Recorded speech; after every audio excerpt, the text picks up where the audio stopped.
I shall attempt to produce a video, high quality without hacking up a lung. For the past couple weeks, which is ironic, made it through the entire season. Not a nary a sick day and feeling good. And about a week before the season was up, and it's an extended period of time, I came down with something. Got the scourge. I don't know what kind of scourge, but there's something going around. Respiratory. Just no bueno. I saw the irony in it. That I'm finally free of duties. Really, there's still stuff to do. But I'm not tied to a set of hours and to be like laid to waste because of a sickness. Well, as I told my youngsters several times, and it caught on, luckily, that's why they're independent, healthy, emotionally responsible adults. Life isn't fair. It's not fair.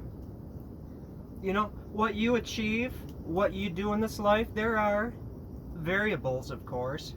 Sometimes people are just dealt a raw deal. I mean, a child who has leukemia when they're 4. Obviously, they didn't do anything to get that. But generally speaking, for most of us, where we are at this moment of time in our lives, geographically, is our own doing.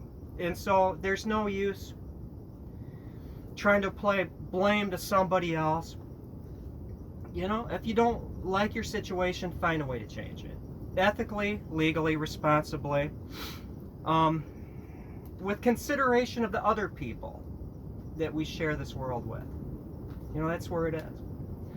And so, I talk a great deal about healing herbs. Well, I was kind of out of luck. I really was. By the time that I came down with the scourge, the one plant which I really had to rely upon was dry beyond its use. Verbena histata, I believe. I get hoary vervain. I knew as soon as I started picking those leaves that it probably isn't going to be a prime herb. When I made the tea out of it, it wasn't a brilliant green, and it didn't have that living, horrible, bitter taste. Yes, it is a tea that has a horrible, bitter taste. It's miserable to chew on and eat. It's miserable to make a tea out of. You'll get rashes, you'll get nausea, it'll make you sick. But in that, that there is some kind of an oomph to it, a quality that, does something. There's compound in there that's active. And unfortunately, I no longer had that accessible. But today, it's like it hit me. I have houseplants. I've got herbs, the rosemary and other assorted goodies that we grow, including the pothos in my aquariums, which that's really cool. Look up pothos in aquariums if you are a fish keeper. So I decided right before this fire, after having fun shooting this really cool little paddle ball, that I'm going to go out and I'm going to find seeds. And I did. The leaves are not present anymore, and the ones that are of no medicinal value, but I've got seeds. And so, just like the medicine wheel, in the winter, there is promise. There is the potential life just waiting to spring forward in the spring. I have seeds for hoary vervain, and I'm gonna do my best to sprout them. I might even take them and stratify them, which means you freeze them for a while and then sprout them. So I will have fresh growing on a bench in front of a picture window, my own medicinal little herb garden there. And really only one that matters to me at this point in time is a verbena. Now I went and sat too much on the couch during my illness, which is on the mend right now. I'm doing all right. I had to sit down in front of this fire here. Watch me catch my teepee on fire. Nah, I'm just kidding. Watching the dark side of YouTube, and not by that I mean, anything more than just current events in other places in the country, which that can put you in a bad frame of mind. When you're not feeling good, you're sitting on a couch, you're just watching YouTube, watching bad stuff, you know, that will affect you. That will affect your health in all three ways: mind, body, and spirit. It's not good. We need to be aware of what's going on. We need to take certain precautions and plan ahead and do stuff like that, and perhaps have stuff on hand.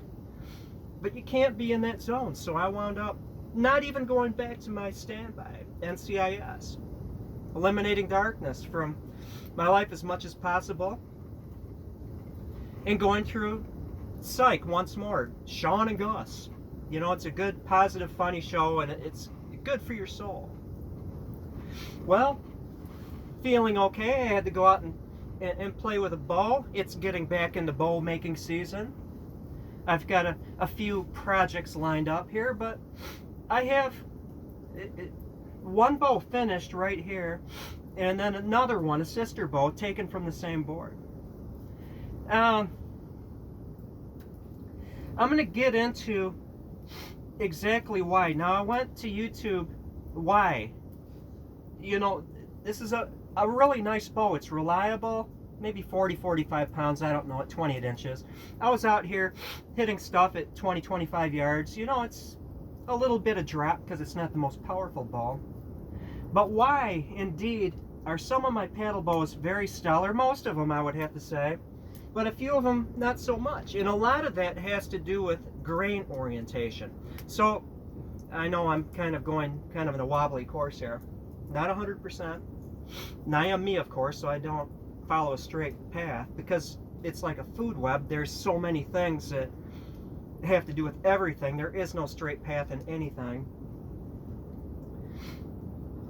What makes this less of a stellar bow, even though it's a good bow, a good reliable bow, than some of the other paddle bows? And it has to do with not the design, really. It's great design, I love it.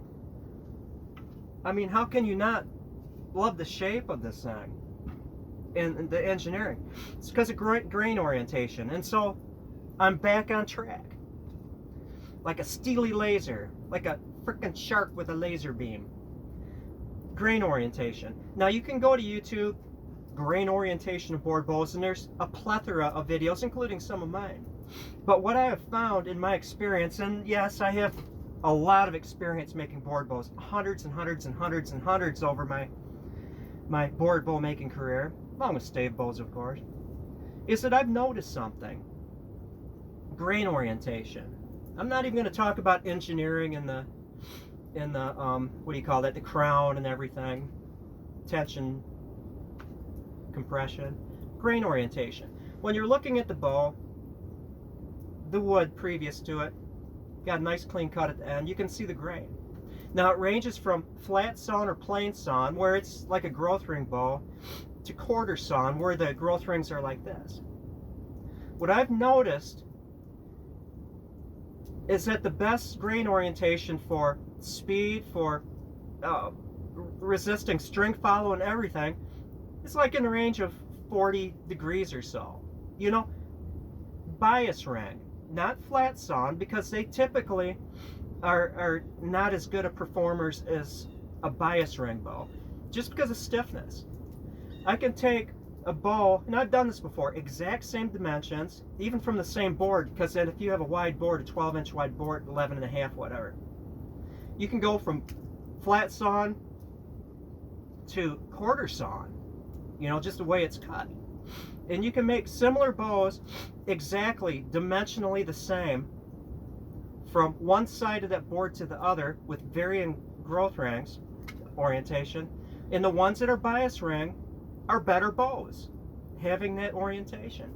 And not only that, they're more resistant to, say, breaking from damage on the back. I've made plenty of board bow, bias ring, that hit a crack running on the face, which is deadly on a stave bow, generally speaking, or, you know, flat sawn board bow, because that rip will go from edge to edge on a flat sawn board bow. But with a bias ring, you could get a crack and it'll just stop right there, and it doesn't really affect the fibers as much as it would on a bow with this orientation.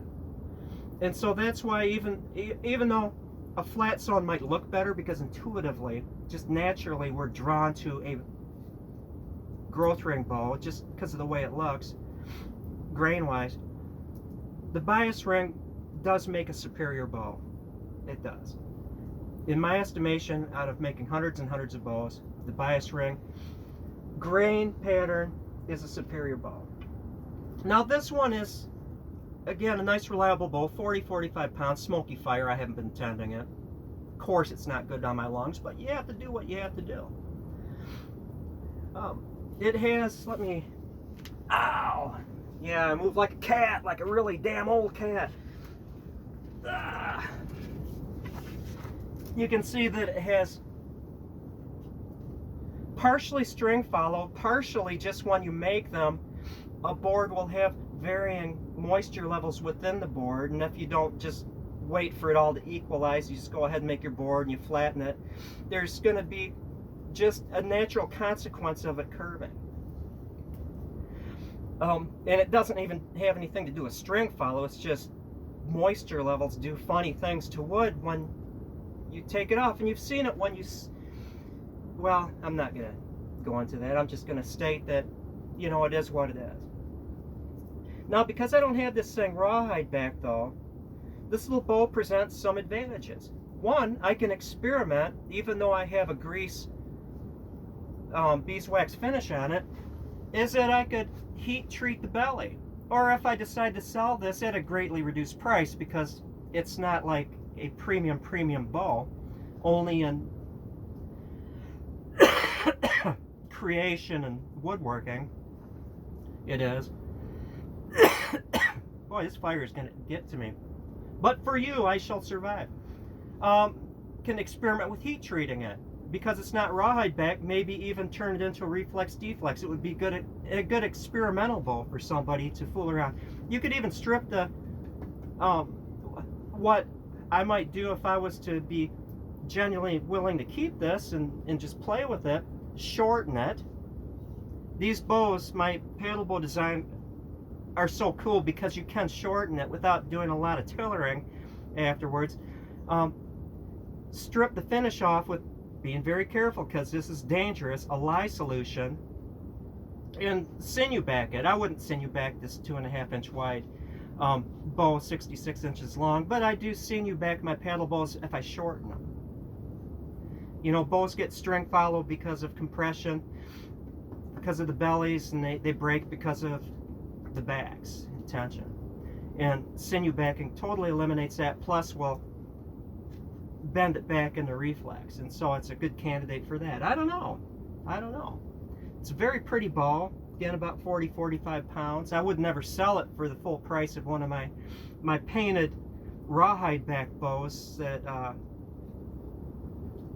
you know, are made out of a bias grain, but I might be willing to let it go, just, you know, one of my consistent viewers for a really good price, or a wall hanger, or just a fun bow that shoots well. Again, they had this certain quality, like you remember that video I made, I'm James, this is my bow, and I did this like 80-yard shot, 70-yard shot, something like that with a paddle bow. They had this certain feeling in them that's gives you the ability just to like instinctively aim higher or what have you. There's really nice bows, and this one fits in that scheme.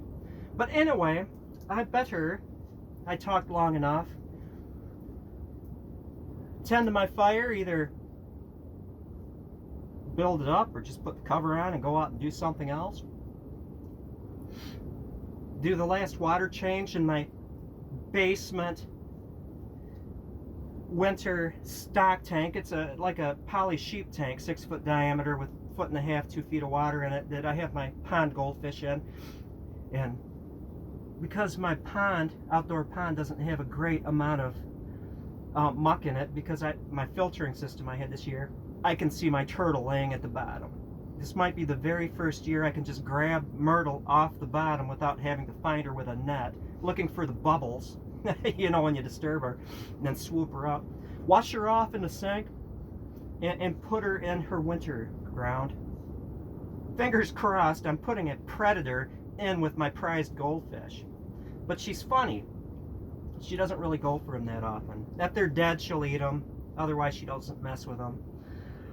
It's a little known fact that an aquatic turtle like a red-eared slider, which Myrtle is, gosh, is she 35, 40 years old right now.